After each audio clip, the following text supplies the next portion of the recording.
Por parte de la Fiscalía, ¿algo que manifestar? Sí, su señoría. Permiso para desplazarme por la sala. Adelante.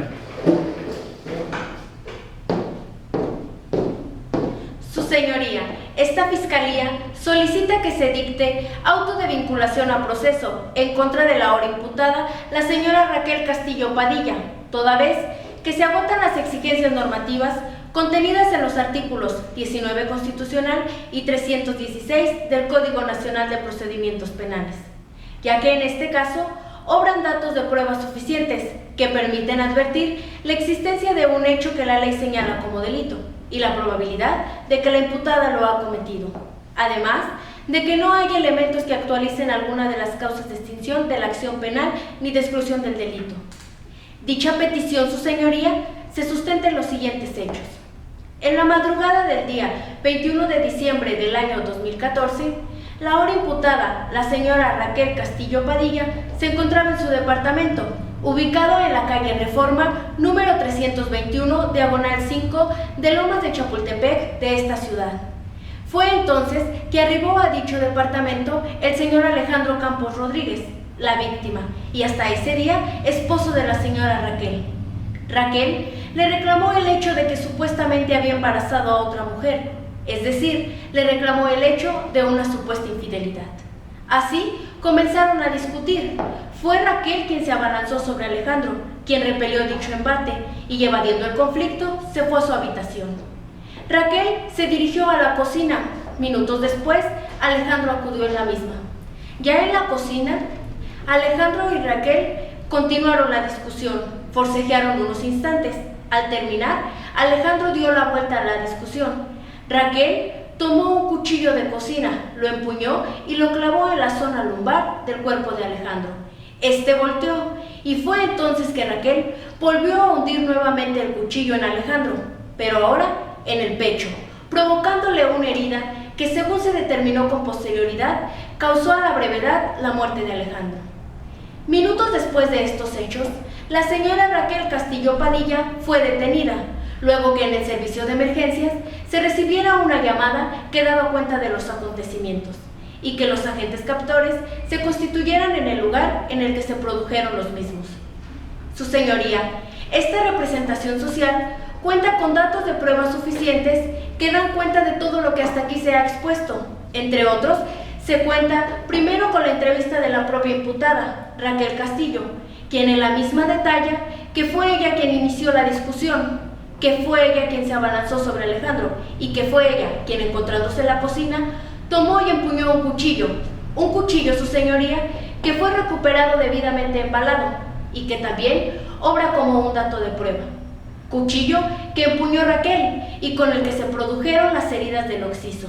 En este caso dos, una en la zona lumbar y otra más en la parte anterior del tórax de la víctima, según lo detalla el médico legista Pedro Miguel Valeriano en su informe de necropsia, mismo que también constituye un dato de prueba, informe en el que se narra que fue la herida del pecho mortal, provocando el deceso de Alejandro Campos Rodríguez.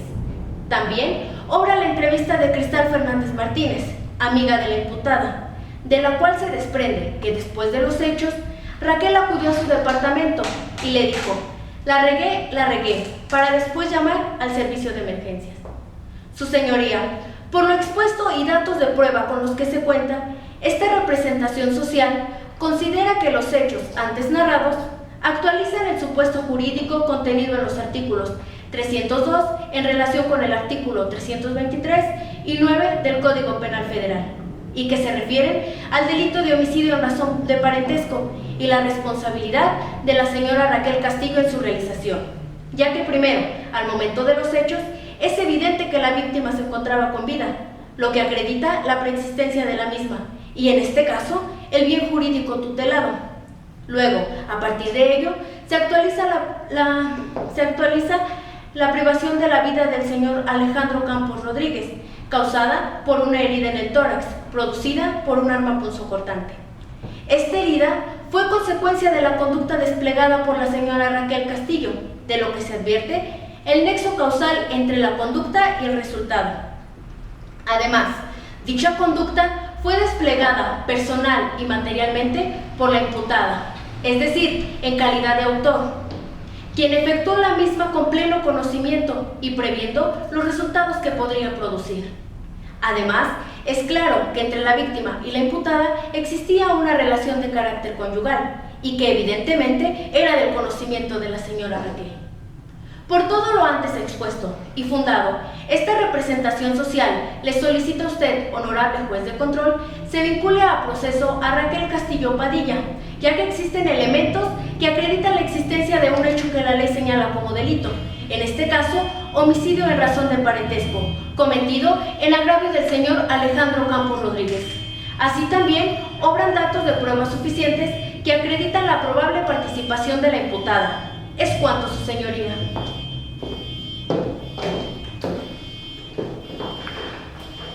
Por parte de la defensa, ¿algo que manifestar? Sí, su señoría. Permiso para ponerme de pie y desplazarme por la sala.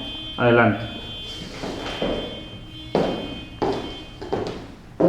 Honorable juez de control, esta defensa se encuentra en desacuerdo y se opone a la solicitud de vinculación a proceso hecha por la Fiscalía, ya que el caso no reúne las exigencias constitucionales ni legales establecidas por los numerales 19 de la Ley Fundamental y 316 del Código Nacional de Procedimientos Penales, y por tanto solicitamos se dicte auto de no vinculación a proceso en favor de nuestra representada, la señora Raquel Castillo Padilla, ya que el día de los hechos esta actuó en defensa de su vida ante las agresiones de las que sin derecho estaba siendo objeto por parte del señor Alejandro Campos Rodríguez, materializando así una causa excluyente del delito, en este caso una causa de justificación. Lo anterior se fundamenta en los siguientes hechos. Efectivamente, la madrugada del 21 de diciembre del año 2014, la señora Raquel y el señor Alejandro, esposos hasta ese día durante 10 años, discutían en el interior de su departamento. Discusión motivada porque el señor Alejandro sostenía una relación sentimental con otra persona, con la que además tendría un hijo, hecho que la señora Raquel había conocido recién horas antes. Cierto es, su señoría, que la señora Raquel le reclamó este hecho a su esposo. Este por su parte le dijo: ¿a ti qué te importa mi vida, estúpida de mierda? Aquí el único problema eres tú, y más vale que te vayas enterando de cómo son las cosas, así que ve pensando a dónde te vas a largar. Luego, llorando, su señoría, circunstancia que por cierto la Fiscalía omite, Raquel se abalanzó sobre Carlos, pero este la golpeó, le dio 2 bofetadas y la aventó al piso. Raquel cayó sufriendo un golpe muy fuerte en la cadera. Luego, como pudo, llorando, se levantó y se fue muy asustada a la cocina.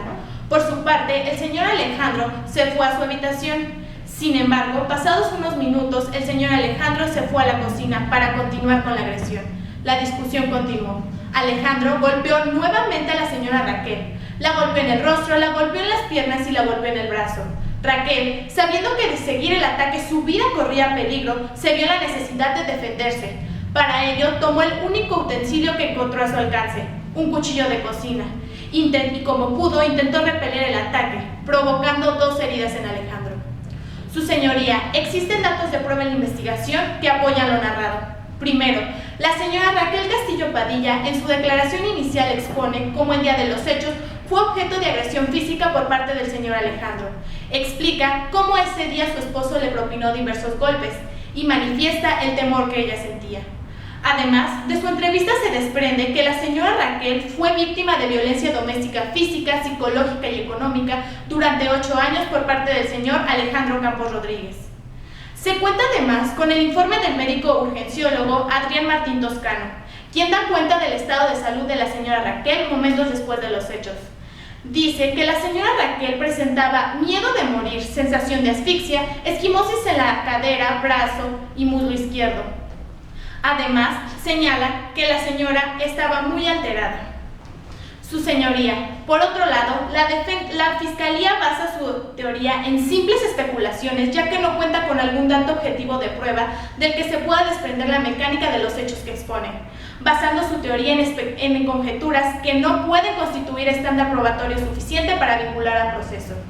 Lo cierto es que la madrugada del 21 de diciembre del año 2014, la señora Raquel Castillo Padilla actuó en defensa legítima de vida, actualizando así la causa de justificación contenida en la fracción 4ª del artículo 15 del Código Penal Federal, causa que hace nugatorio el delito que la Fiscalía considera a mi representada ha cometido. Su señoría, la conducta de Raquel se encontraba plenamente justificada, ya que, primero, se encontraba ante un ataque real y actual que ponía en riesgo su vida. Ella temía por su vida, ya que el señor Alejandro había ejercido violencia física sobre ella durante 8 años, según lo narra ella misma, y lo corroboran en sus entrevistas la magistrada Gabriela Enrique Pons y su amiga, la arquitecta Cristal Fernández Martínez.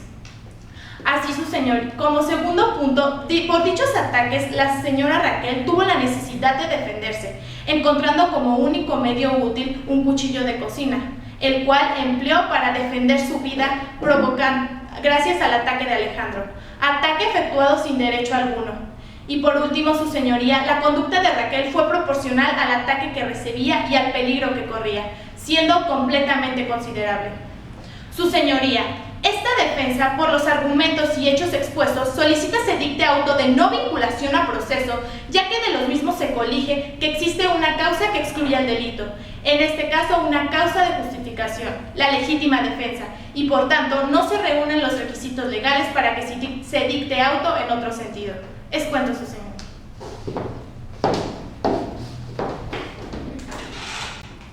Por parte de la Fiscalía, ¿algo que manifestar? Sí, su señoría. Permiso para desplazarme por la sala. Adelante.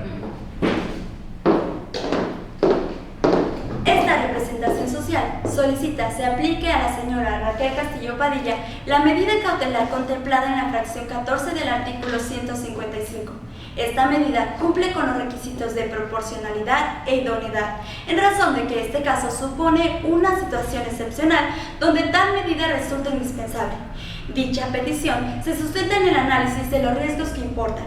En primer lugar, la medida solicitada es proporcional al caso que nos ocupa y el hecho es excepcional, ya que el delito que nos ocupa, homicidio simple en razón de parentesco, merece pena privativa de la libertad que oscila entre 30 y 60 años de prisión, consecuencia legal que la imputada debe conocer perfectamente, ya que es licenciada en Derecho. Además, es necesario considerar que el delito fue efectuado con medios violentos. También es necesario aclarar que entre la imputada y la víctima existía una relación de carácter conyugal. Por otro lado, su señoría, existe el riesgo de que la imputada mude su lugar de residencia y con ello no se garantice la presencia de ella en el proceso, en virtud de que el domicilio en el que habita no es propio sino es rentado y solo lleva en el mismo 11 meses. Además de que actualmente vive sola y que actualmente no tiene algún dependiente económico. Además de que tiene familiares con los que tiene estrecha relación y de los cuales se desconoce su domicilio. Lo anterior se desprende de la opinión de la Unidad de Medidas Cautelares del Distrito Federal. Además de no aplicarse la medida cautelar solicitada, existe el riesgo de que la imputada obstaculice el desarrollo de la investigación al influir en la conducta de los diferentes testigos y que ponga en riesgo la vida de ellos. Existen datos que arrojan que la imputada ha realizado diversas llamadas a Janina Domínguez, potencial testigo de estos hechos, en las cuales ha proferido diversas amenazas sobre el testimonio que pudiera llegar a producir.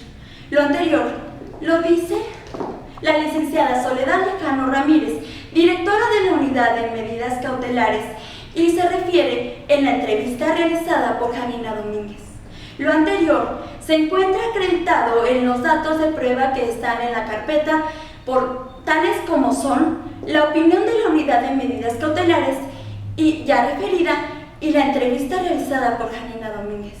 Así, con fundamento en los numerales 153, 154 y 155 del Código Nacional de Procedimientos Penales, de lo expuesto y en virtud de esta representación social, considera que se agotan las expectativas normativas basadas en las condiciones excepcionales de este caso. Solicita se aplique la medida cautelar de prisión preventiva, ya que no hay otra que garantice los fines del proceso y que garantice la seguridad de los testigos, que sea de forma eficaz y eficiente. Es todo.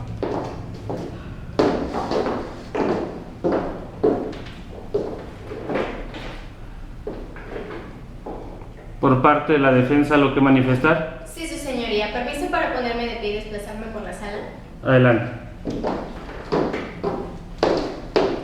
Su señoría, esta defensa se opone a la solicitud de prisión preventiva como medida cautelar, pues consideramos que no cuenta con los requisitos convencionales y legales de idoneidad, proporcionalidad y excepcionalidad, de acuerdo a los antecedentes de investigación. Tales son la opinión de medidas cautelares, la entrevista de la licenciada Gabriela Enríquez Pons, magistrada del Supremo Tribunal de Justicia y jefa laboral de Raquel, la declaración de Cristal Fernández Martínez, así como el reporte del agente captor Alberto Jesús Olivarrieta. De dichos antecedentes, podemos argumentar los inexistentes riesgos del caso que nos ocupa. La Fiscalía hace mención de que existe el riesgo de que mi representada mude su lugar de residencia, puesto que solo cuenta con 11 meses viviendo dentro de su actual inmueble, y que además no cuenta con dependientes económicos, riesgo inexistente si este honorable tribunal toma en consideración que mi representada cuenta con un trabajo estable como secretaria de la segunda sala en materia de lo civil del Tribunal de Justicia del Distrito Federal, trabajo que no arriesgaría a perder, trabajo que no podría seguir desempeñando si se le aplica la medida solicitada por la representación social. Dicha relación laboral fue manifestada por la propia Raquel y verificada por la Unidad de Medidas Cautelares. Además de que de dicha relación laboral, según lo narrado por la licenciada Gabriela Enríquez Pons, jefa laboral, dice que Raquel ha desempeñado su trabajo por más de 2 años de una manera excepcional y con un alto sentido de la responsabilidad. Por otro lado, en dichos antecedentes de investigación, como la opinión de medidas cautelares y el reporte rendido por el agente captor, no existe dato alguno que diga que mi representada haya intentado oponerse o fugarse a la detención. Inclusive, esta fue de manera voluntaria, puesto que fue ella la que le pidió a su vecina que llamara al servicio de emergencias. Si bien es cierto, Raquel es licenciada en Derecho, por lo tanto, sabe las consecuencias negativas que acarrearía a su persona el no presentarse a este proceso. Por otro lado, la Fiscalía menciona el riesgo existente de que Yanina Domínguez se vea influenciada por Raquel, puesto que dice que ésta ha amenazado a esta potencial testigo. Razonamiento que resulta endeble si se toma en consideración que la única verificación que hay de esto es por la Unidad de Medidas Cautelares, sin que exista algún otro dato que acredite esta versión. También, por otro lado, en relación a la persona de mi representada, según la Unidad de Medidas Cautelares, Raquel no consume alcohol, ni tampoco cuenta con alguna otra dependencia a alguna sustancia psicotrópica, además de que no cuenta con procesos anteriores ni abiertos. Ahora bien, esta defensa, por su parte, considera que existen otras medidas cautelares que resultan idóneas. Tales son las previstas en las fracciones primera y quinta del artículo 155 del Código Nacional de Procedimientos Penales, las cuales hablan de la asistencia periódica ante este tribunal o, en su caso, ante la autoridad que su señoría designe. También la prohibición de salir de esta ciudad, pues consideramos que son las medidas que resultan idóneas al caso y proporcionales a las circunstancias presentadas. Su señoría, a fin de respetar el derecho a la libertad de mi cliente y la no violación a sus derechos fundamentales y convencionales, consideramos que no se aplique la medida cautelar solicitada por la Fiscalía, puesto que no resulta ser ni idónea, ni proporcional, ni convencional. En su caso, solicitamos que se aplique, lo honorable tribunal, lo solicitado por esta defensa. Es cuanto, su señoría.